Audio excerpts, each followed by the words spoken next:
What part of US did you move to? Orlando. Right Orlando's here. been home since day one. I was gonna ask you guys that. I know the Jumani family has a lot of hotels here. You guys are really big here. Why did you guys pick Orlando? Why not stop for Tampa? Till today I ask my father. Yeah. I don't know why. He just loves Orlando. He Interesting. came, he landed. Usually the story is that typical Desi story is that wherever you land, you kind of stay That's there. it. Like usually it's New York and Chicago and Houston or LA. Yeah. or LA. Yeah. So my father surprisingly landed in LA.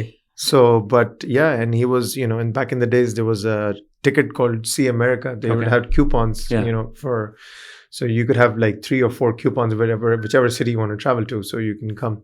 So he came in there early, if I'm not mistaken, late 70s, early 80s, and one of my uncles had gas stations in LA. So he landed there, and he was there, and then I don't know how he ended up in Orlando. And at that time, in late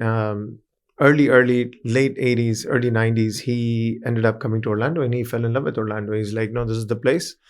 And at that time, there was BCCI Bank. He had some funds kept over there, but the BCCI Bank was having issues. So he wrote a telex to the bank and got some funds transferred over here. And then, he bought a motel on 192. And just like that, he bought a house. And then that timing was such that he was in London at the time when I got kidnapped. He flew to New York that same day.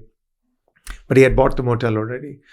So he got the news that I got kidnapped that morning, early 2:30 in the morning, because of the timing difference. So he found out that I got kidnapped, and then, he traveled back to London, and he kind of just stayed there. He wanted to go back, but then he was told that, this might be politically motivated.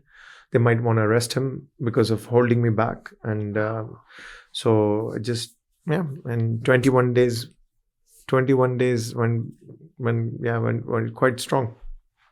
Very difficult 21 days.